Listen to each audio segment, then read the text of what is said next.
están en procura de encontrar esa vacuna que sea efectiva, que me produzca una inmunidad un poco más alargada y que no sea tan temporal como fue, por ejemplo, la H1N1, sino que tenga un poco más de tiempo. Eso significa que cuando se están estudiando las vacunas, tienen que pasar por varias fases. Fundamentalmente son 3 fases. Y la cuarta, que es ya cuando se produce la aprobación por parte de alguna institución, como es el caso en los Estados Unidos de la FDA, y en Europa, pues también tienen su propia agencia para después de revisar todos los estudios que se hacen in vitro, todos los estudios que se hacen en animales, todos los estudios que se hacen en pequeños grupos y en donde se muestra que no me produce daños, que es efectiva, que es eficiente la vacuna, pues ya se da el permiso para que pueda ser utilizada en la población en general. Hay diferentes momentos de desarrollo de las vacunas. Sin duda alguna, en esta cuestión hay una competencia. Y la competencia que se da, pues está reflejada desde el punto de vista político. Yo le voy a recordar un hecho bien importante. Cuando se lanzó el primer hombre para la Luna, o antes de eso, todos los ensayos que hubo para lograr colocar fuera de órbita un satélite. Y era una lucha que había entre 2 grupos de investigadores, por cierto, de origen alemán, los 2 provenientes de lo que era la Segunda Guerra Mundial, y los rusos lograron llegar o hacer primero esas acciones, ¿verdad? Y luego entonces, con toda esta lucha, comenzaron los norteamericanos pues, a hacer una serie de acciones que les permitió entonces llevar por primera ocasión un hombre a la Luna. En este momento, esa misma situación se está reflejando en el manejo de muchas cosas, en el manejo de la economía, en el manejo de todo lo que es la parte de armamentística, y dentro de esto, pues la parte de la salud no queda desligada. Eso significa que en esta lucha contra esta pandemia, pues hay grupos de investigadores en los 2 lados, y cada quien trata de ver cómo saca su vacuna antes. Y dentro de este proceso, entonces entra toda una actividad de señalamientos, de críticas, de tratar de desprestigiar el trabajo de uno y otro investigador. En Rusia, por ejemplo, se dice que ya ese proceso de investigación pues está culminando la 3ª fase, que significa ya la parte de haber determinado que en realidad es efectiva la vacuna, que no produce consecuencias o daños a la población que la va a recibir, y están entonces ya como listos para que les sea aprobada y ser utilizada en la población en general. Entonces es una lucha que hay de estos 2 grandes bloques, tratando de salir primero. ¿Por qué? Porque eso en una u otra forma significa prestigio. Los norteamericanos no quieren que los rusos la saquen, por tanto entonces hacen una serie de acciones para desprestigiar esa vacuna, indicando de que no ha cumplido con los requisitos que señala la Organización Mundial de la Salud, y que se están apresurando para tratar de sacarla primero. Y por el otro lado, también se hace lo mismo. Recuerde que se habla mucho, por ejemplo, de que la vacuna que se está estudiando en los Estados Unidos, dicen ellos, lleva un chip, y que ese chip va a producir una serie de dificultades desde el punto de vista de el ADN que tiene la población que lo va a recibir. Entonces vea usted cómo todo esto se conjuga, y ahí va a depender mucho también que los técnicos, los profesionales, pues se ubiquen de acuerdo a su ideología, tratando de defender una posición. El hecho es que nosotros necesitamos una vacuna. Y si en Rusia ya están todos esos avances y ellos van a producir una vacuna que cumpla con todos esos requisitos, fundamentalmente que sea efectiva. Cuando hablamos de efectividad, ¿a qué nos referimos? A que cuando se inocula en la población, me genere la cantidad de anticuerpos que nosotros necesitamos para que cuando el virus entre en contacto con nuestro organismo, sea capaz de poder combatir y repelerlo. Si eso se cumple, pues obviamente es una vacuna que entrará en el que será entonces de beneficio. Otro punto importante es, dentro de esto, sin duda alguna, la cuestión del negocio está ahí presente. Y muchos están entonces propugnando porque salga su vacuna, porque eso va a significar una cantidad de ingresos importante, ¿verdad? Entonces se habla de dos posiciones. Una posición que dice, no, nosotros vamos a hacer la vacuna, ¿verdad?, para generar ganancia. Y otro grupo, por ejemplo el de China, y no sé si el de Rusia, parece que anda por ahí también, que dice esto va a ser propiedad intelectual del mundo. Cuando hablamos de eso, ¿qué significa? Que cuando se produce un nuevo biológico, eso es patentado. Y la patente significa el uso exclusivo de esa fórmula, de ese modelo que se utilizó para construir la vacuna. Y eso entonces le permite poder entonces tener el derecho a poder comercializarla. Entonces vea usted todo el panorama como está. La pregunta es, si esta es una pandemia, si está afectado una gran cantidad de la población, ¿qué necesitamos nosotros? Necesitamos nosotros que la vacuna salga de un grupo que se va a aprovechar de la situación para comercializar y hacer más pobres a nuestros países, o necesitamos que la vacuna salga de un grupo que está dispuesto a que esa vacuna sea propiedad del mundo. Es decir, que no se aproveche la situación para agenciarse una gran cantidad de recursos. Y ahí, y en eso quisiera que nos apuntara algo específicamente, porque es lo que decíamos en un inicio también, que de alguna manera esto se convierte en una lucha de potencias. Sin embargo, el mundo está necesitando de la solución a esta crisis sanitaria que nos tiene pues agobiados en todos los países. Si el órgano encargado en Europa, el órgano, en Estados Unidos usted bien lo mencionaba, es la FDA. En Europa el órgano encargado de dar, por así decirlo, un sí a esta vacuna. La aprobación. Ajá, una aprobación, muchas gracias, a esta vacuna. Ellos dicen, sí, está aprobado. ¿Cuál sería el papel de la OMS en este caso? Pues el papel de la OMS es beneficiar a la mayor cantidad posible de países. En este caso, ¿verdad?, los países que estamos clasificados dentro de lo que es la economía como países una alta tasa de pobreza extrema también, pues obviamente deberían de ser beneficiados. Y en este momento, para evitarse un poco ese problema, hay ya reuniones en donde participan una serie de países, una serie de organizaciones en donde se están poniendo de acuerdo para ver la forma en cómo se va a distribuir esa vacuna. Se habla entonces de cuáles van a ser esos países que puedan ser beneficiados con esto, para evitar un poco que la producción de la vacuna sea absorbida por los países que tienen más recursos y que se permita entonces a los países con menos recursos contar con cantidades de vacuna apropiadas. El problema que hay con esto es el siguiente. Se está asignando 20% para cubrir el 20% del población. Eso significa que habrá que priorizar entre aquellos grupos que están altamente expuestos.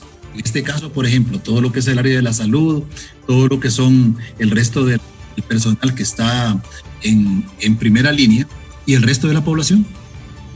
Entonces, se vuelve como injusto, ¿verdad? Porque cuando se crea una tecnología como esta, hay que aplicar uno de los principios de la bioética, que es el principio de justicia. Y el principio de justicia es que todos vamos a tener la misma probabilidad de poder ser beneficiados con algo.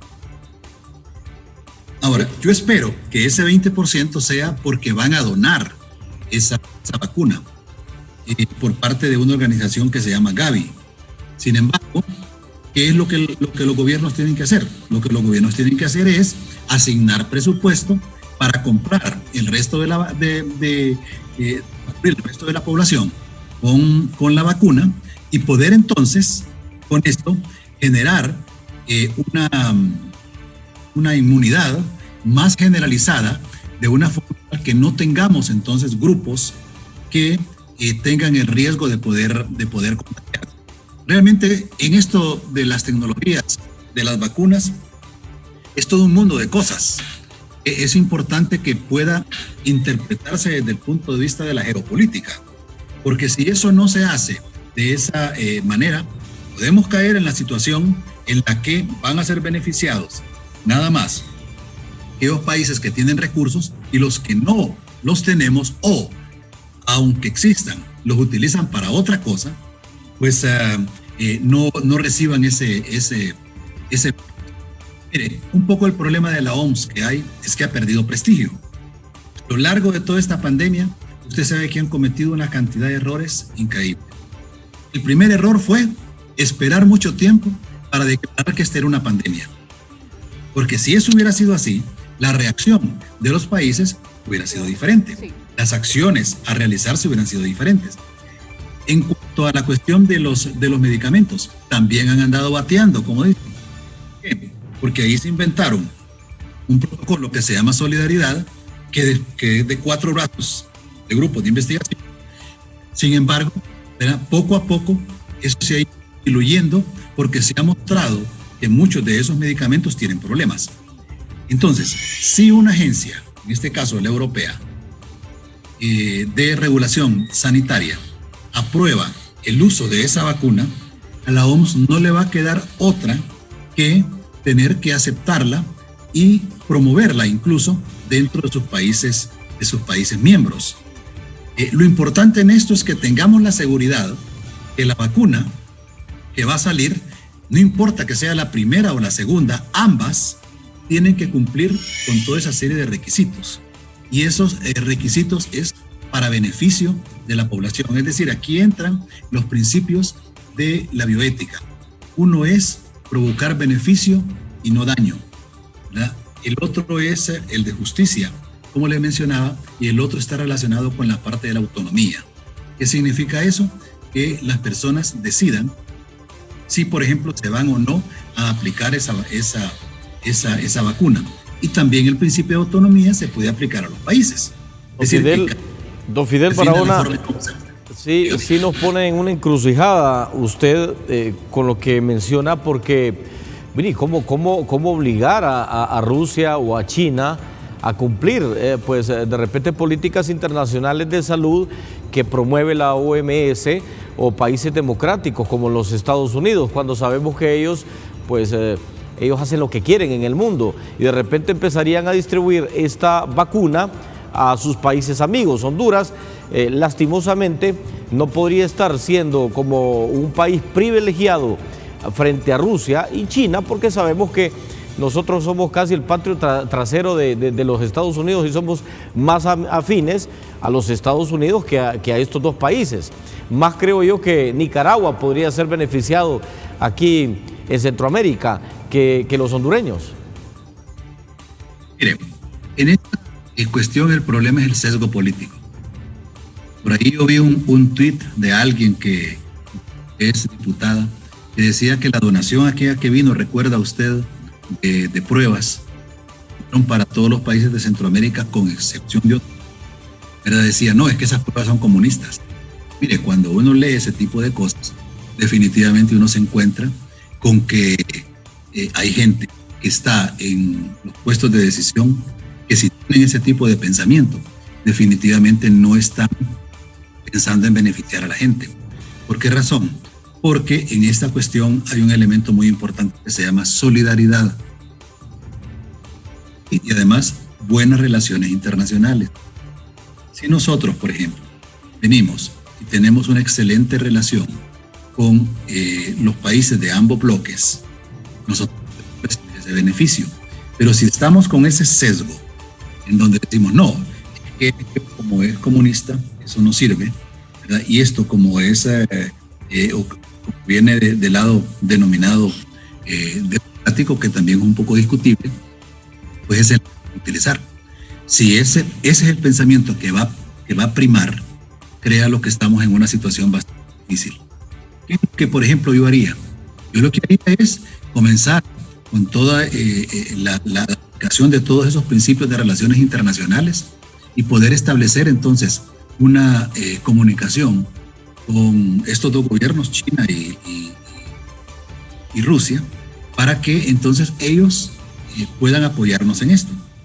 Yo estoy casi seguro que ellos no tienen ese pensamiento que tiene la gente nuestra acá, sino que si existe esa buena relación, si se hace esa solicitud, yo estoy plenamente seguro que ese apoyo nosotros lo recibiríamos. Pero como le digo, el problema es que a veces existen mentalidades que están todavía viviendo en la época de la Guerra Fría. Si ahora estamos en una condición totalmente diferente. Entonces, eso es lo que hay que hacer. Y con los laboratorios de los Estados Unidos, igual. Pero fundamentalmente en esto es importante que haya decisiones políticas. Y una de las decisiones políticas, ¿cuál es? Es decir, esta enfermedad le puede dar a cualquiera. Y si le puede dar a cualquiera, es decir, todos estamos en ese riesgo, todos tenemos el derecho de recibir entonces una vacuna en el caso de que ya se haya demostrado que es eficaz, perdón, y es eficiente. Eso significa entonces que la decisión política, ¿cuál va a ser? Si yo tengo 9 millones de personas, pues entonces tengo que prepararme económicamente para poder entonces adquirir esas vacunas y generar todo el proceso logístico para que esa vacuna pueda llegar entonces a la población en buenas condiciones. Y que no ocurra lo que ha pasado con esas pruebas que se dañaron. ¿Por qué? Porque la vacuna necesita una red fría, o sea, una cadena fría. Ya nosotros en el país la tenemos bien montada a través del programa de inmunizaciones. Entonces yo no tengo ningún temor que los compañeros que están manejando el PAI lo van a hacer excelentemente bien, porque esa red está montada a lo largo de todo el país. Entonces yo no tengo, ¿cómo se llama? No tengo por qué pensar de que ellos van a fallar en esto. Entonces, como le digo, son decisiones políticas. La decisión política es, ¿no solamente vamos a vacunar ese 20%? ¿O nos decidimos a que vamos a vacunar a toda la población y eso significa tener que asignar recursos, sacarlos, esos recursos, de instituciones que no nos están sirviendo absolutamente para nada, pero que sí, la vacuna, al inmunizar a la población, nos va a servir para muchas cosas? Entonces, esas son las decisiones políticas que... Y la última decisión es, ¿cómo yo voy a lograr aplicar esa vacuna? El principio fundamental, ¿cuál es? Aplicar la vacuna a toda la población en el menor tiempo posible. Eso significa tener que desarrollar estrategias para poder vacunar a la población rápidamente. Miren, yo ya tuve la experiencia en 1984 con la epidemia de poliomielitis.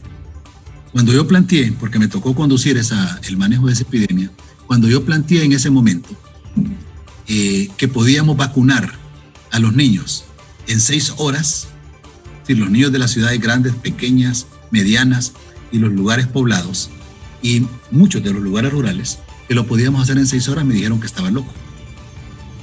¿No sabe qué? Lo logramos. Y eso permitió entonces parar la epidemia, erradicar la poliomielitis y generar un programa ampliado de inmunizaciones fuerte, ¿verdad? Porque no existía cadena fría, no existían análisis, por ejemplo, de las vacunas cuando venían y ver si tenían el principio activo apropiado o no. No existían estudios sobre si esa vacuna, cuánto estaba beneficiando desde el punto de vista de la generación de inmunidad en los niños. Todo eso se puede hacer. Doctor Fidel, y ese es un punto que nos gustaría abordar específicamente en una entrevista, porque sin duda se tiene que buscar un mecanismo que sea eficiente a la hora de obtener la vacuna contra el COVID-19. Toda la población, como usted bien lo menciona, pues debe tener accesibilidad a ella en el punto específico en que ya pueda llegar esta vacuna aquí a nuestro país. Llegamos al final de la entrevista, se nos ha acabado el tiempo, pero agradecemos que nos haya acompañado este día y esperamos tenerle próximamente para abordar específicamente ese punto de cómo podría ser la distribución de las vacunas en nuestro país. Muchísimas gracias. Bueno, a la orden. Es importante abordar este tema, puesto que hoy Rusia dio a conocer precisamente que ya estaba lista la primera vacuna para ser distribuida a nivel global.